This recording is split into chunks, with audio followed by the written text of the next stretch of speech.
J'aimerais maintenant vous parler de plusieurs choses desquelles j'ai pas eu le temps de parler dans les autres vidéos, des éléments pourtant importants. Donc j'aimerais revenir sur 4-5 points intéressants pour la modélisation. Premier point, déjà, pour la liaison des murs. Quand on a tous les murs qui sont dans le même matériau, il n'y a aucun problème. Quand on a plusieurs murs dans divers matériaux, des fois on a des problèmes de liaison qu'on a du mal à résoudre. Alors je m'explique. On va commencer par créer donc un mur. J'ai créé un nouveau matériau ici, puisque tous ces murs-là étaient faits en béton. Je vais créer un nouveau matériau ici tout en brique. Donc c'est le même mur, la seule différence c'est que à l'intérieur ici j'ai mis un matériau brique. Donc quand je vais venir le dessiner ici et l'aligner, voilà. Alors je vais juste le raligner par rapport au bord. Bon, ça déplace mon mur, peu importe. Si je cherche à l'aligner maintenant par rapport à l'extrémité extérieure ici, en fait si je souhaite que ce soit mon mur en brique qui termine ici et mon mur en béton qui s'arrête là, c'est ça que je veux faire. Donc si je prends mon cheveu là, on voit que ça ne fonctionne pas. Si j'ajuste celui-ci ici, ça marche pas non plus. Alors je suis un peu bloqué quoi, je sais pas trop comment faire. Alors à part ramener celui-ci très loin, enfin refaire l'ensemble du truc pour que ça fonctionne, je suis un peu bloqué. Pour ça il y a une commande assez pratique qui s'appelle jonction des murs, qui nous permet tout simplement de sélectionner un nœud, donc une jonction de deux murs, de 3 murs ou plus d'ailleurs. Donc on voit qu'il met un petit cadre autour, il y en a plusieurs. Je peux en sélectionner, à chaque fois qu'il y a une jonction, je peux sélectionner pour choisir comment est-ce qu'elle s'effectue. Donc j'en sélectionne un, et là on voit que je peux choisir différentes configurations avec le bouton précédent et suivant. Alors dans ce cas-là, il n'en existe que deux, parce qu'il n'y a que deux murs qui se croisent que de deux façons différentes, c'est soit celle-ci, soit celle-là. Donc voilà.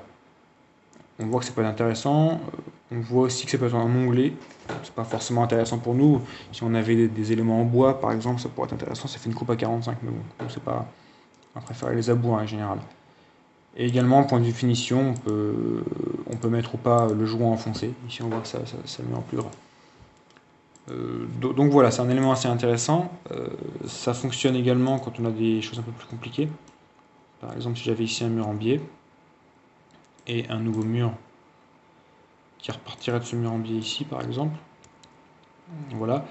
Si je veux que ma jonction se fasse différemment que de la façon qu'elle est représentée ici, je sélectionne mon nœud. Et c'est pareil, je continue jusqu'à avoir quelque chose qui me plaise, graphiquement. Donc on voit qu'il peut y avoir beaucoup de solutions. D'ailleurs, des fois, il vous affiche attention, il y a plus de 50 solutions. Ça reste un petit peu long.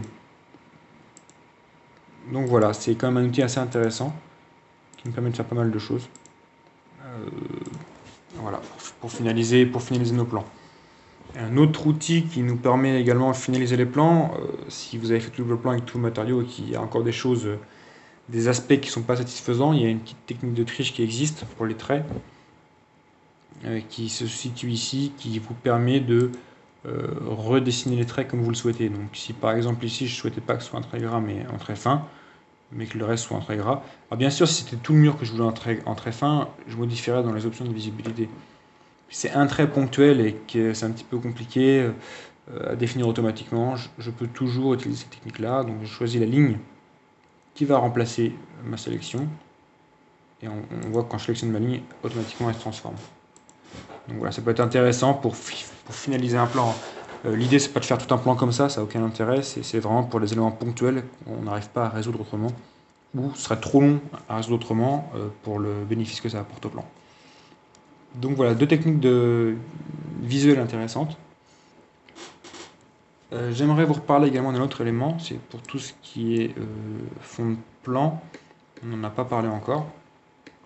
Donc quand je suis par exemple au sous-sol ici, j'ai un plan architecte qui est assez intéressant puisqu'il a été dessiné au niveau sous-sol par l'architecte, il a coupé ses murs à 1 mètre de hauteur, et il regarde vers le bas, donc il regarde le plancher bas. Nous en structure, on coupe les murs à peu près au même endroit, et on regarde vers le haut, et vers le plancher haut. Tant que je dessine les murs, aucun problème, ce fond de plan là me va très bien. Je suis au sous-sol, je dessine les murs du sous-sol dessus, ça fonctionne bien. Par contre au moment où je vais vouloir dessiner la dalle que je vois ici, c'est la dalle basse du sous-sol, donc elle ne m'intéresse pas du tout. Quand je vais dessiner la dalle, moi, ce qu'il me faut, c'est la dalle basse du rez-de-chaussée. Et donc la dalle haute du sous-sol. C'est ça qui m'intéresse, parce que je regarde vers le haut. Donc il va falloir par un moyen ou par un autre, que j'affiche mon plan du rez-de-chaussée sur cette vue-là, pour pouvoir dessiner ma dalle. Alors dans ce projet-là, c'est pas très parlant, puisqu'il n'y a pas beaucoup de différence entre les dalles, il n'y a pas beaucoup de trémies. Quoique, on peut dire qu'ici, finalement, même s'il y a un escalier, il n'y a pas de trémies prévu sur le plan architecte, puisqu'on regarde vers le bas. Donc il n'y a pas de trémies. C'est le sous-sol, c'est le niveau le plus bas. Il n'y a pas de trémies. Alors sur le niveau du dessus, il devrait y en avoir une, même si elles ne sont pas schématisées. Donc pour afficher ici mon niveau architecte du rez-de-chaussée, on voit qu'ils sont bien tous activés ici. Il ne s'affiche pas parce qu'il n'apparaît pas dans la plage de vue. Une première solution pourrait être de modifier la plage de vue. C'est un peu périlleux à faire ça à chaque niveau alors qu'on s'est embêté, on a vu que c'était assez difficile à définir. Une deuxième solution pourrait être de se mettre sur les élévations ici, de venir par exemple sélectionner uniquement mon rez-de-chaussée, voilà mon plan architecte du rez-de-chaussée, et de venir ici le déplacer au sous-sol. Je le déplacerai au sous-sol en cliquant ici. Du coup, il apparaîtrait ici, il faudra que je masque mon niveau tout seul, enfin c'est un petit peu compliqué aussi. Il y a une autre technique qui est beaucoup plus simple qu'on va privilégier, c'est le niveau de fond de plan qu'on voit ici. Ça sert à quoi? En fait, ça vient afficher tout un niveau complet en grisé, en quelque sorte, en atténué. Donc on voit que tous les niveaux qu'il me propose, ce sont des niveaux que j'ai créés moi. Hein. Donc là, l'idée serait d'afficher le rez-de-chaussée. Je sélectionne, et on voit qu'il m'affiche tout mon rez-de-chaussée en grisé, donc y compris les éléments que j'ai dessinés moi sur le rez-de-chaussée, mais aussi les fonds de plan. Alors tout ce qui me reste à faire du coup pour ce plan-là, pour y voir un peu plus clair, c'est de désélectionner le sous-sol temporairement pour pouvoir dessiner mon rez-de-chaussée. Et là voilà, j'ai donc bien mon plancher bas du rez-de-chaussée qui correspond à mon plancher haut du sous-sol, et je vais pouvoir dessiner ma dalle par rapport à ce plan-là. Donc une technique assez intéressante qui peut servir à autre chose, c'est nous on avait fait les impacts du niveau supérieur pour dessiner le niveau inférieur. C'est une très bonne technique, c'est d'ailleurs la meilleure je pense, puisque dans tous les cas on aura besoin des impacts. Mais on pourrait aussi choisir un fond de plan temporaire pour dessiner. Ça fait à peu près la même chose, hein, finalement. C'est un petit peu comme les impacts ici. Sauf que graphiquement, c'est moins intéressant parce que c'est moins paramétrable. Mais c'est une technique à peu près similaire, sinon. Je vous encourage à regarder les impacts, puisque de toute façon, il faudra qu'ils apparaissent sur les plans finaux. Donc voilà une technique de fond de plan assez intéressante. Je peux ensuite revenir en arrière. Aucun fond de plan. Et du coup, réactiver mon plan du sous-sol. Donc ça, c'est la deuxième chose que je voulais voir. La troisième chose, c'était les toitures. Alors c'est pareil, c'est pas forcément un modèle ici qui se prête vraiment à faire les toitures, mais je vais quand même vous montrer dessus. Et je vais mettre sur le niveau supérieur, R+2, et dans l'onglet architecture, on peut faire des toits ici. Donc c'est la troisième raison pour laquelle vous pouvez venir dans l'onglet architecture. Je vous rappelle, c'est les portes, les fenêtres ou le toit. A priori, tous les autres éléments ne vous serviront pas. S'il y a aussi escalier. Donc le toit. Je vais vous apprendre le toit par extrusion qui est le plus intéressant dans notre cas ici, et le plus simple à comprendre. Sachant que le toit par tracé, on l'a déjà plus ou moins vu dans les dalles, c'est exactement la même chose, donc si vous avez besoin d'utiliser, référez-vous à la vidéo des dalles. Il n'y a vraiment aucune différence dans l'utilisation. À part le raccord au mur qu'on va voir là. Le toit par face, ça ne nous intéresse pas, c'est peut-être un peu plus pour un côté architecture, enfin en tout cas je ne connais pas. Donc le toit par extrusion, il va me demander de choisir un plan sur lequel je vais dessiner mon extrusion. Comme toute extrusion, hein, je vais dessiner un élément soit linéaire, soit surfacique. Ici, c'est un élément linéaire. Et après, j'ai défini une profondeur sur laquelle il s'applique. Donc, je vais choisir un plan sur lequel je vais dessiner mon trait. Vous allez comprendre tout de suite pourquoi. Donc, je vais prendre cet axe ici, numéro 1. Il me demande dans quel sens je veux le voir. Moi, je vais regarder depuis l'est, ici. Élévation est, qui est celle-ci. Voilà, donc il me bascule dans la bonne vue. Il me demande quel étage, bien sûr, dernier étage, niveau 2, et pour le moment, aucun décalage. Je passe en mode esquisse, ici. Et donc, je vais venir définir mon toit. Donc, je définis comme je veux à la limite. Là, voilà, un toit à 45 degrés jusqu'ici. Théoriquement, ce qu'il faudra faire pour faire la chose bien, c'est insérer ici un plan DWG, architecte, en coupe, sur lequel je pourrais redessiner mon toit. Ce sera intéressant. Ici j'en ai pas sur ce projet-là.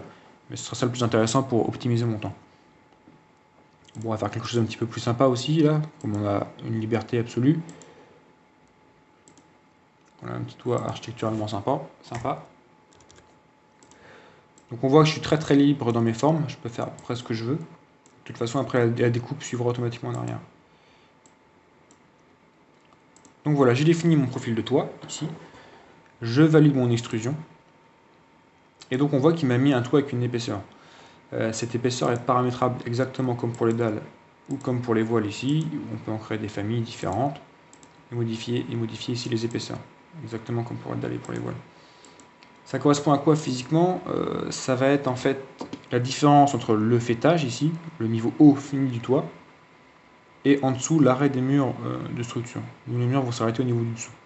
Donc finalement c'est la différence entre le faîtage et le mur. Donc tout ce qui est entre les deux. Donc voilà comment on trouve cette épaisseur là. Donc on va la trouver sur les plans architectes notamment. Si je retourne sur la vue 3D, donc on voit ici qu'il m'a bien fait tout mon toit. Alors le toit en lui-même ne m'intéresse pas beaucoup, puisqu'à priori je vais le masquer plus tard. Son seul intérêt c'est qu'il va me permettre d'arrêter tous mes murs en dessous et de les découper automatiquement à la géométrie. Pour ça, comment je vais faire? Donc pour le moment aucun mur n'est raccordé. Je vais sélectionner tous mes murs, je vais faire un filtrage ici pour n'avoir que les murs.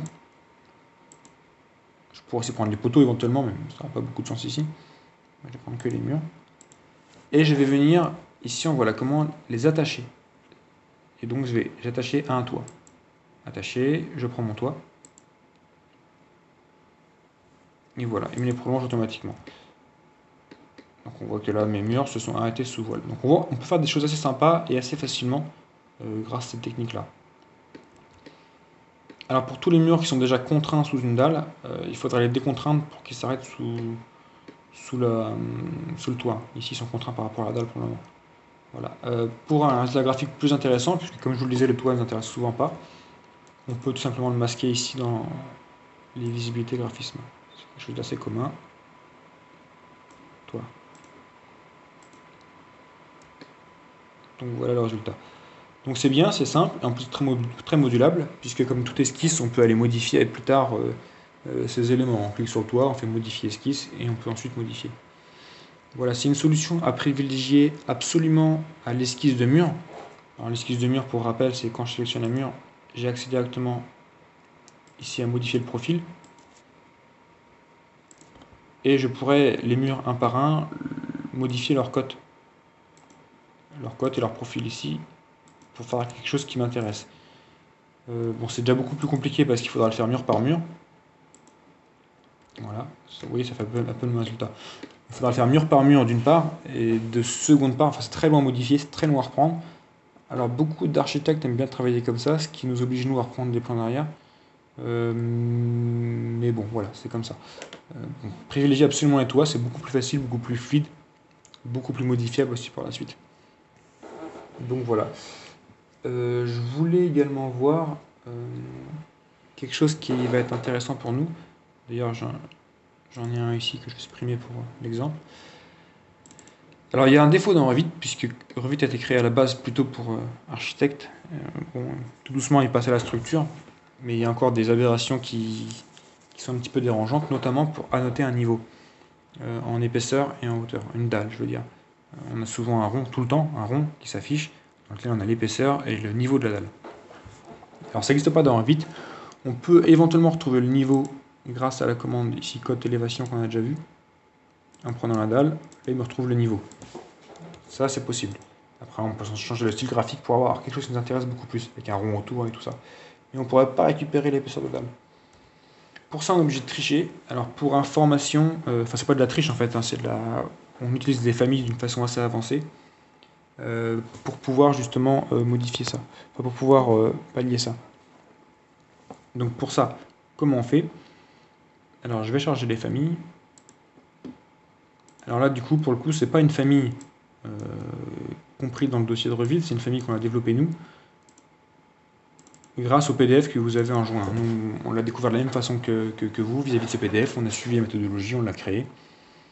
Sauf que depuis on utilise des éléments beaucoup plus puissants parce qu'on a appris à maîtriser beaucoup mieux les familles. Et donc on peut les utiliser, enfin on a pu optimiser les choses, notamment faire la différence entre le niveau brut et fini de manière beaucoup plus efficace, rajouter les charges sur les dalles ou les sens de portée, des choses comme ça. Donc dans la famille Revit, j'en charge deux, on verra à quoi correspondent chacune. Un masque de niveau de dalle, qui est en fait une fondation, c'est un peu curieux, et une étiquette. Donc je les charge. Voilà. Donc comment je vais faire? eh bien, je vais insérer assez bizarrement une fondation, donc dans les une fondation qui s'appelle masque de niveau de dalle sur ma dalle, ici. Alors on voit qu'elle est invisible. Pourquoi? Parce qu'elle a été définie, la famille a été créée comme ça, je vous renvoie vers le PDF, pour n'être visible qu'en qualité moyenne et faible et pas en élevé. Comme ça ne s'imprime pas à la fin, sur le document final. Et donc on voit que ça m'a inséré une fondation. Sur la 3D, on peut voir qu'elle est bien ici. Et cette fondation va, elle, être capable de récupérer l'épaisseur de la dalle. C'est pas de la magie, hein, c'est des familles. Il faut juste aller voir comment ça fonctionne après. Et donc c'est cet élément-là qu'on va lui annoter avec l'épaisseur de dalle. Donc si je me mets sur le R+2, que je la note, donc là c'est le symbole de l'annotation que j'ai chargé automatiquement. Voilà, on voit qu'il me récupère bien l'épaisseur et la hauteur. Et si je me débarrasser en dessous la petite fondation qui sert à rien, voilà. Donc ça du coup par contre ce qui est très intéressant, même si c'est un petit peu compliqué et bizarre, c'est que si je modifie ma dalle, tout ça va suivre automatiquement, aussi bien en niveau qu'en épaisseur. Alors c'est un petit peu aberrant comme solution, nul doute que ce sera mis à jour dans les versions futures sur Revit, parce que là c'est un petit peu bizarre.